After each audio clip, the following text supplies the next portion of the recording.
السلام علیکم ورحمۃ اللہ وبرکاتہ ان الحمد للہ نحمده ونستعینه ونستغفره ونعوذ باللہ من شرور انفسنا ومن سیئات اعمالنا من يهده الله فلا مضل له ومن يضلله فلا هادي له واشهد ان لا اله الا الله وحده لا شريك له واشهد ان محمدا عبده ورسوله امانت، جس میں دیانت اور صداقت اور متانت ساری چیزیں اسی میں آتی ہیں، لیکن جسے مختصر بہت شارٹ ورڈ میں یا مختصر لفظ میں اردو میں کہا جاتا ہے ایمانداری۔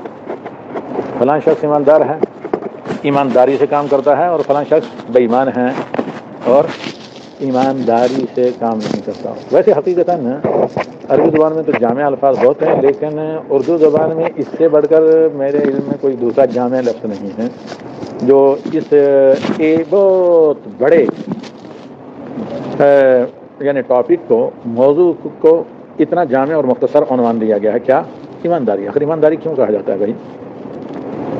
کام کو بھی اور لین دین کو بھی، معاملات کو بھی، ملازمت کو بھی، سب کو آخر ایمانداری کیوں کہتے ہیں؟ کیونکہ ہر اچھا کام جو ابتغاء لوجہ اللہ تعالیٰ کی خوشنودی کے لیے کوئی بھی کام ہے، پہلی چیز ہے وہ اکارڈنگ شریعہ ہو، وہ صحیح ہو۔ صرف نیت، بہت سے لوگ جتنے خرافات کرتے ہیں اچھی نیت سے کرتے ہیں، زیادہ تر جو جاہل لوگ ہیں، صرف نیت کا اچھا ہونا کافی نہیں ہے۔ نیت سے، جیسے مثال کے طور پر ایک غیر مسلم ہے، بہت نیک نیتی سے نماز پڑھتا ہے، بہت زیادہ نیک نیتی سے کیا کرتا ہے؟ ماہ رمضان کا روزہ رکھتا ہے کہ نہیں؟ بہت نیک نیتی سے صدقہ کرتا ہے، تو کیا یہ اس کا صدقہ آخرت میں، دنیا میں فائدہ دے گا؟ یقین طور پر کیا آخرت میں اس کے لیے فائدہ مند ہوگا یہ روزہ رکھنا، صدقہ خیرات کرنا، دیگر کام کرنا؟ نہیں، بالکل نہیں۔ کیونکہ اس کے لیے بنیادی شرط ہے وہی کیا؟ نیت کا صحیح ہونا، سب سے اس کام کا بھی صحیح ہونا۔ پہلی چیز ہے کہ جو کام کریں آدمی وہ شرعی نقطۂ نظر سے جائز مشروع ہو، جس کا مطلب حلال ہو، حرام نہ ہو۔ اب اس کے بعد جیسے آدمی کلمہ توحید پڑھتا ہے، تو کلمہ توحید کے بعد یہ ساری چیزیں کام دیتی ہیں شہادتین کے بعد۔ اب ایک آدمی شریعت کی روشنی میں جب مشروع ہوگا، اس کے بعد اچھی نیت سے وہ آپ کام کریں گے تو اجر ملے گا، اگرچہ شریعت میں وہ مشروع ہے لیکن نیت آپ کی اچھی نہیں ہے تو پھر کوئی اجر اس کا نہیں ملے گا۔ دوسری بات ہے قبولیت اور صحت کے لیے کہ وہ کام کیا ہو، یعنی پہلی بات وہ مشروع ہو شرعاً، دوسری اس کے لیے آپ کی نیت اچھی ہو۔ جب اچھے کام کے لیے نیت اچھی ہوگی تو آپ کو اجر ملے گا۔ اب اس کو ایمانداری کیوں کہا جاتا ہے؟ کیونکہ ہر وہ کام جو اصلاً مشروع ہو، پھر اس کو آپ صالح نیت سے کرتے ہیں تو اس سے ایمان میں اضافہ ہوتا ہے، اس سے ایمان بڑھتا ہے، اس سے ایمان مضبوط اور طاقت ہوتا ہے۔ اس لیے ہر جو اچھا کام آپ کرتے ہیں، نیک نیتی سے کرتے ہیں، اس کو کیا کہتے ہیں؟ ایمانداری، کیونکہ اس سے آپ کے ایمان کا گراف بڑھتا ہے اور ایمان میں اضافہ ہوتا ہے۔ اور ہر وہ کام جو برا ہوتا ہے، بدعنوانی کا ہوتا ہے، اس کو بے ایمانی کیوں کہتے ہیں؟ کیونکہ وہ ایمان کے گراف کو نیچے لے جاتا رہتا ہے یہاں تک کہ ذرہ برابر ایمان۔ اور ذرہ برابر ایمان کیا ہے؟ کہ ہاں آدمی بہت لاپرواہ ہے لیکن نمازوں کو نہیں چھوڑتا، جیسے کہ کتاب الرقاق صحیح بخاری میں ایک روایت ہے حضرت ابو ہریرہ کی کہ ذرہ برابر ایمان کا مطلب کہ آدمی نماز کا پابند، اگر نماز نہیں پڑھتا ہے، صلاۃ کا پابند نہیں ہے، تو پھر ذرہ برابر ایمان بھی نہیں، کیونکہ ذرہ برابر ایمان والوں ہی کو جہنم سے نکالا جائے گا۔ اور ان کے ذرہ برابر ایمان کی نشانی جیسے صحیح بخاری میں نبی صلی اللہ علیہ وسلم نے بتائی ہے کہ وہ نماز کے پابند ہوں گے، نماز کے اعضاء ان کے چمک رہے ہوں گے، جس سے فرشتے اللہ کے حکم سے جہنم سے انہیں نکال کر بحر حیات میں، نہر حیات میں دھو کر نئے سرے سے ان کی مطلب جسم نئے سرے سے کیا کرے گا؟ اگے گا، بنے گا، پھر ان کو جنت میں لے جایا جائے گا۔ اب جو لوگ دنیا میں نماز نہیں پڑھتے تھے، وہ کوئی راستہ واپس جہنم سے آنے کا نہیں۔ ما سلککم فی سقر، جن کو اللہ تعالیٰ نے دنیا میں مجرم قرار دیا، بے نمازیوں کو، تو جنتی کہیں گے یتساءلون، کہ اہل جو اصحاب الیمین، جنتی آپس میں ایک دوسرے سے پتہ کریں گے کہ بھئی فلاں فلاں تھا، نظر نہیں آ رہا۔ پھر جب جہنم میں نظر آئیں گے تو انہیں کہا جائے گا کہ بھئی سب تو سزا کاٹ کر نکل آئے جہنم سے، ما سلککم فی سقر، تم اس ڈپارٹمنٹ میں یا اس جہنم کے وارڈ میں کیوں ہو جہاں سے کوئی نکلتا ہی نہیں، جو صرف کفار کی جگہ ہے؟ وہ جواب دیں گے لم نکو من المصلین، ہم نماز نہیں پڑھتے تھے، لہذا کوئی امید، کوئی چانس ہی نہیں نکلنے کا۔ تو مسلمان ہونے کا مطلب یہ کہ آدمی نماز پڑھے۔ خیر، اب جہنم کی بات چلی تو اب آتے ہیں آج کے اس خطاب کے اہم کچھ نکات کی طرف۔ اب جو چیزیں انسان کو بے ایمان کرتی ہیں، یعنی اس کی ایمانداری کو زک پہنچاتی ہیں، پھر اسے بےایمان قرار دیتی ہیں، بالکل ذرا برابر ایمان سے بھی چلا جاتا ہے، اور نتیجتاً کیا ہے، جیسے آپ نے خطبے کے دوسرے حصے میں سنا، پھر پیٹ ہی کے ایندھن سے جہنم کی آگ کو بھڑکایا جاتا ہے۔ سب سے پہلے جو جہنمیوں کو شعلہ زن کیا جائے گا جہنم کی آگ سے، تو ان کا پیٹ ہی اس کا سبب ہوگا۔ تو نبی صلی اللہ علیہ وسلم نے کہا کہ تمہارے پیٹ میں صرف حلال ہی جائے، کیونکہ اس کے آپ کی ایمانداری پر اثر پڑتا ہے۔ اگر غذا حلال ہے تو ایمانداری میں اضافہ، غذا حرام ہے تو پھر وہ چیزیں جو چارہ ہوتی ہیں ایمان کا، جس سے ایمان ریچارج ہوتا ہے، وہ ساری کی ساری ایکسیپٹڈ نہیں ہوتی۔ کیا؟ نماز، حج، روزہ، دعائیں جب آدمی حرام خراب کھاتا ہے تو ان پر اس کا اثر پڑتا ہے، لہذا آدمی آہستہ آہستہ بے ایمان ہو جاتا ہے۔ جب نماز میں بھی آدمی کا دل نہ لگے اسے چھوڑ دے۔ اب یہ بے ایمانی کی طرف، یعنی ایمان کو کمزور کرنے والے کون سے کام ہیں، جہنم کی راہ ہموار کرنے والے کون ہیں، جنت کے راستے میں رکاوٹ کرنے والے کون کون سے اعمال ہیں، ان میں سے بے شمار ہیں، جو ایک مستقل موقع پر میں نے ایک کتاب کا میرا اس میں لکھا ہے، شیطان کے 7 یا 6 مدارس۔ لیکن یہاں ہم آتے ہیں جس ٹاپک پر، وہ ہے کہ سب سے پہلے حرام خوری یا امانت میں خیانت۔ اور امانت میں خیانت نو بنو چیزیں ہیں۔ اللہ تعالیٰ نے آپ کو کسی امین چیز کا امانت دار بنایا ہے تو اس میں غلط بیانی اور جھوٹ سے کام لیں، سب سے بڑی خیانت یہ ہے۔ اور بڑی جو خیانتیں ہیں امانت میں، جو حرام خوری پھر کام چوری کا سبب بنے۔ اور میں اسی پر زیادہ فوکس کروں گا، کیونکہ یہاں جو مسائل ہیں وہ تو بیان کیے گئے، لیکن آپ کے یہاں برِ صغیر میں سب سے زیادہ یہی مسئلہ ہے۔ وہ یہ کیا؟ رشوت ستانی۔ اور یہ ایک ایسی مصیبت ہے کہ اس کی وجہ سے معاشروں کے معاشرے، سوسائٹی کی سوسائٹی، ملکوں کے ملک دیوالیہ ہو جاتے ہیں۔ اور اس کو بہت سے لوگ جو آنیسٹ قسم کے ہیں، بدعنوانی سے دور ہیں، امانت دار ہیں، یہاں آپ میں سے شاید ہی کوئی ہو جو نہ بھگت چکے ہوں۔ کیونکہ آپ دیکھیں گے برِ صغیر میں موجودہ دور میں زیادہ تر، اور ہو سکتا ہے یہاں بھی آہستہ آہستہ کچھ بیماریاں آتی ہیں، کہ زیادہ تر جو ملازمتیں اعلیٰ قسم کی حاصل کی جاتی ہیں سرکاری شعبے میں، یا تو وہ تعلقات کی رشوت کی بنا پر، بھئی فلاں کا ہے، فلاں کی طرف سے آیا ہے، فلاں کا لیٹر ہے، اب وہ ایلیجبل، وہ اہلیت رکھتا ہے، اس کی صلاحیت ہے یا نہیں ہے بصرف نظر، یا یہ ہے کہ جس کو کہا جاتا ہے کہ بھئی انڈر ٹیبل، یعنی وہ مختلف نو بنو ملازمتوں کو رشوت دیتے ہوئے۔ اب بڑے سے بڑا آفیسر آپ کا بیٹھا ہے، بسا اوقات کو تو بعض لوگوں کو تو 2 لفظ لکھنے نہیں جاتے، بعض لوگوں کو یہ پتہ ہی نہیں ہے کہ بھئی وہ لوگ یا ملازمین پبلک جس کی فائلیں، جس کی ڈاکومنٹ میرے پاس ہیں، وہ کیسے، اصل میں وہ کس لیے پڑے ہوئے ہیں 5-5 6-6 مہینے، کہیں سال، جبکہ ان کی ضرورت ہوتی ہے 5 منٹ کے اندر۔ دنیا کے اکثر ممالک میں وہ کیا ہوتے ہیں، 5 منٹ کے اندر، زیادہ سے زیادہ 1 آدھے گھنٹے کے اندر فائنل۔ لیکن آپ کے یہاں 6-6 مہینے، سال کیوں لگائے جاتے ہیں؟ کیونکہ جو بڑے بڑے عہدوں پر ذمہ دار بیٹھے ہوئے ہیں، وہ پہلی چیز ہے حرام خور ہیں۔ حرام خور کیسے؟ کہ ان کی ملازمت جو ہوتی ہے یا تو تعلقات کی بنا پر یا رشوت کی بنا پر، نہ اہلیت ہوتی ہے، نہ صلاحیت ہوتی ہے، نہ انہیں اس چیز کا علم ہے کہ جس ڈپارٹمنٹ کے وہ ذمہ دار ہیں، جو ان کے ذمہ کام ہیں، اس کو کیسے کیا جائے، کیوں کیا جائے، امپورٹنس اس کی کتنی ہے، اور درخواست گزار جس کی فائل پڑی ہے وہ کتنا ضرورت مند ہے۔ تو رشوت کی بنا پہ چونکہ ملازمتیں ملی ہوتی ہیں، انہیں اپنے کام کا سرے سے پتہ نہیں، نہ پتہ ہونے کے باوجود چونکہ تنخواہ مل جاتی ہے، اس لیے سیکھنے کی بھی کوشش نہیں کرتے، اور پھر پڑے وہاں کیوں رہتے؟ صرف رشوت کی بنا پر ملازم بننے کی وجہ سے کیا ہوتا ہے کہ وہ کام کرنا بھی نہیں چاہتے، کرتے بھی نہیں، ٹال مٹول، تو بیچارے پبلک کی ضرورت مندوں کی، محتاجوں کی وہاں فائل پڑی رہتی ہیں، اور موجودہ دور میں اگر اپلوڈ نہ کی جائیں تو کوئی کام بھی نہیں ہوتا۔ ایسا کیوں ہوتا ہے؟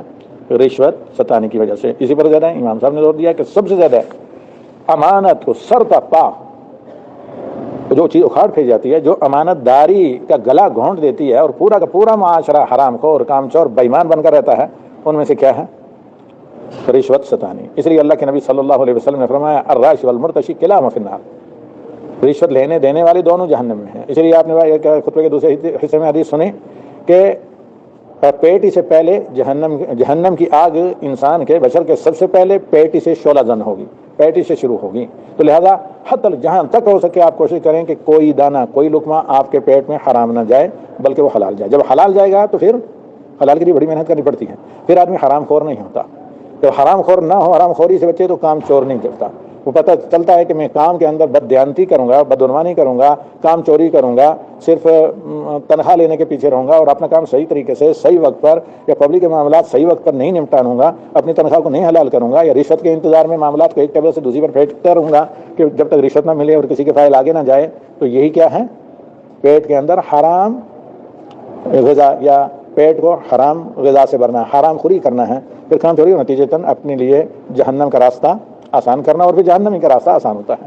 اور یہ جو پیٹ بھرا گیا نا حرام مال سے، اگر نیت ٹھیک ہوتی تو اللہ تعالیٰ اسے حلال سے بھرتا، دنیا میں بھی اس کے لیے صحت کے لیے، جان کے لیے، کام کے لیے، عمر کے لیے، ہر چیز کے لیے برکت کرتا، اور آخرت میں جہنم کی آگ سے بھی بچتا۔ کیوں؟ اللہ تعالیٰ کہتا ہے واللہ خلقکم وما تعملون، اللہ نے تمہیں پیدا کیا اور تمہارے عملوں کو پیدا کیا۔ اللہ جیسے مثال کے طور پر ایک صرف سمجھانے کے لیے، اور یہ قرآن سے ثابت ہے، مشروع ہے، ورنہ لیس کمثلہ شیء، اللہ بے مثال ہے، کہ ایک پورے سال کسی مدرسے یا کسی کالج میں پڑھایا جاتا ہے بچے کو، ٹھیک ہے کہ نہیں؟ ایک مدرس نے، مطلب ایک ادارے نے آپ کا ایڈمیشن دیا اسکول میں، اس کے بعد آپ کو بہتر سے بہتر مدرسین کے ذریعے پڑھایا، بہترین سبجیکٹ رکھا گیا، پورے سال پڑھا۔ اس میں 2-3 طرح کے لوگ ہوتے ہیں، بہت کم ہوتے ہیں جو آنےسٹ محنتی طلبہ ہوتے ہیں، کچھ درمیانی قسم کے ہوتے ہیں، کچھ ٹائم پاس ہوتے ہیں۔ اب بھائی آخر میں سرٹیفکیٹ تو دینی ہے، اسی سرٹیفکیٹ پر آپ کوئی کاروبار کریں گے، کوئی ملازمت کریں گے، پھر آپ اگر ایمانداری سے چل رہے ہیں تو حلال کھائیں گے، اور بے ایمانی سے کام کر رہے ہیں تو حرام کھائیں گے۔ حرام کھائیں گے تو نہ عبادات قبول، نہ دعائیں قبول، اور جہنم کے راستے کی طرف روان ہوا۔ اگر حلال خوری کریں گے تو ساری چیزیں آپ کی صحیح، اور جنت کا راستہ آسان۔ تو اب اس کو مطلب چیک کرنے کا کیا نتیجہ ہے کہ کون بھائی عمل صالح کر کے امتحانات میں اچھے جوابات لکھے گا، کون غلط لکھے گا۔ اس کا طریقہ کیا ہے کہ آج کل جو زیادہ تر ٹیسٹ ہوتے ہیں اس میں یہ ہے کہ آبجیکٹیو ٹائپ کے ایک سوال ہوتا ہے، اس کے سامنے کہیں ایک جواب ہوتے ہیں جن میں سے ایک ہی کریکٹ ہوتا ہے، یا زیادہ سے زیادہ بعض حالات میں گھما پھرا کر دو، اس ایک پر ٹک مارنے ہوتے ہیں، باقی سارے کے سارے کیا ہوتے ہیں، یہ چیک کرنے کے لیے کہ بے ایمان ہیں یا امانت دار ہیں، با ایمان ہیں یا بے ایمان ہیں۔ اب اگر کسی نے پورے سال اچھے طریقے سے امانت داری کے ساتھ پڑھا ہے، اپنے والدین کو بھی نہیں دھوکا دیا، اپنے اسکول اور ٹیچرز کو بھی نہیں دھوکا دیا، تو پہلی نظر میں فوری طور پہ کہے گا یہ تو سارے چکمہ دینے کے لیے فلاں سوال پہلا یا دوسرا صحیح ہے، وہ پورے یقین کے ساتھ ٹک مار کر فائنل کر دے گا۔ لیکن اگر کسی نے پڑھا ہی نہیں تو وہ اندازے کے تیر لگائے گا، اور اندازے کے تیر زیادہ تر غلط ہو جاتے ہیں، لیکن اللہ تعالیٰ کے اندازے کا تیر نہیں چلتا۔ تو اس میں کیا ہوتا ہے کہ پھر اس پر ظاہر بات ہے یہ جاننے، حالانکہ اس پروفیسر کو پتا ہے، اس مدرس کو، مدرسہ کو پتا ہے کہ جو میں نے کوشچن پیپر بنایا ہے امتحان کا، اس میں کون سا صحیح ہے کون سا غلط ہے کہ نہیں، اسے پہلے ہی علم ہے۔ لیکن یہ غلط قسم کے اتنے جوابات سوال کے سامنے کیوں رکھے ہیں اس کے امتحان کے لیے؟ تو دنیا کیا ہے؟ دار الامتحان، ابتلا، ایک امتحان حال۔ اللہ تعالیٰ کہتا ہے واللہ خلقکم وما تعملون، اللہ نے تمہیں پیدا کیا اور تمہارے عملوں کو پیدا کیا، عمل اچھے بھی پیدا کیے، برے بھی کیے۔ کیا یہ برے عمل تمہارے امتحان کے لیے ہیں؟ آسمانی کتابیں نبیوں کے ذریعے میں نے بھیجی، ان کی شرح کروائی، برے کاموں کو نہ کرنا یہ شیطان کو پسند ہے، اچھے کاموں کو کرنا یہ اللہ رحمان کو پسند ہے۔ اور جاننا چاہیں کہ برے کیا ہیں، ناجائز کیا ہیں، جائز کیا ہیں، مشروع کیا ہیں، غیر مشروع کیا ہیں، تو اس کے لیے اللہ کی کتاب اور اللہ کے نبی کی رہنمائی، اور یہ تمہارے امتحان کے لیے ہیں۔ اب اللہ تعالیٰ حرام طریقے سے بھی اللہ تعالیٰ نے آپ کے لیے روزی کے راستے کھول کر رکھے ہیں۔ آپ کو کہا ہے کہ حرام سے آپ کو غذا مل جائے گی، آپ کی زندگی کے چند دن بھی گزر جائیں گے، لیکن وہ پھر حرام خوری کے نتیجے میں جہنم میں آپ جائیں گے۔ حرام خوری سے بچیں گے، غذا ضرور آپ کو ملے گی، رزق ضرور ملے گا، حلال ملے گا، آپ کی دنیا بھی بہتر اور آخرت بھی بہتر۔ اب یہ جان بوجھ کر اگر کوئی غلط راستے پر جائے تو ظاہر بات ہے اللہ تعالیٰ کی طرف سے حجت قائم، اور اللہ کے عدل کا تقاضا ہے کہ اس بے ایمان کو جہنم میں ڈالیں، اس ایماندار کو جنت میں لے کر جائیں۔ رزق ضرور ملے گا، جیسے کہ صحیح حدیث میں نبی صلی اللہ علیہ وسلم فرماتے ہیں لن تموت نفس، کسی ذی روح کی موت آئے گی نہیں کبھی، حتی تستکمل رزقہا وتستوفی رزقہا، یہاں تک کہ پورا کا پورا وہ اپنا رزق دنیا میں نہ حاصل کر لے، نہ کھا لے، نہ پورا اسے کر لے۔ تو کیا جب اپنا رزق لیے بغیر آپ نہیں جائیں گے، حلال چاہیں گے تو حلال ملے گا، ایسی صورت میں آپ کے لیے اللہ کا جنت کا وعدہ ہے۔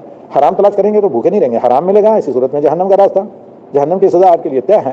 تو لہذا نبی صلی اللہ علیہ وسلم نے کہا کہ فجمل اللہ فی الطلب، لہذا کیا کرو، حصول رزق میں حلال راستہ اپنا۔ ایک اور حدیث نبی صلی اللہ علیہ وسلم کی، اسی پر ہم خاتمہ کرتے ہیں، جس کا خطبہ کے آخر سے تعلق ہے، وہ یہ کہ اللہ کے نبی صلی اللہ علیہ وسلم نے فرمایا ای لحم نبت من صحت فالنار اولی بها، او کما قال صلی اللہ علیہ وسلم، کہ جو بھی جسم، گوشت کا لفظ ہے حدیث میں، اس سے مراد جسم، جو بھی باڈی، جو بھی جسم حرام غذا سے پرورش پاتا ہے وہ جہنم کی آگ کا فیول ہے، اور جہنم کی آگ ہی زیادہ اس کا حقدار ہے۔